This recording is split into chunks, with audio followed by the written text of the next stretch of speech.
రైళ్లలో రద్దీ ఏ స్థాయిలో పెరిగిపోయిందంటే చివరకు ఎన్ని గంటల ఆలస్యమైనా ముందుకెళ్లే పరిస్థితి కనిపించట్లేదు. విజయవాడ విశాఖ మధ్య ప్రయాణించే రత్నాచల ఎక్స్ప్రెస్ తూర్పుగోదావరి జిల్లా సామర్లకోట రైల్వే స్టేషన్లో నిలిచిపోయింది. రైల్లో ప్రయాణికుల సంఖ్య విపరీతంగా పెరిగిపోవడంతో తొక్కిసలాట జరగొచ్చని ప్రయాణికులు పెద్ద ఎత్తున ఆందోళన చేశారు.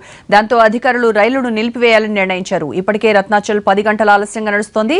రైలు ఆగిపోవడంతో ప్రయాణికులు వేరే రైళ్లను వెతుక్కుంటున్నారు. అవి కూడా ఆలస్యంగా వస్తుండడం తీవ్ర ఇబ్బంది కలిగిస్తోంది.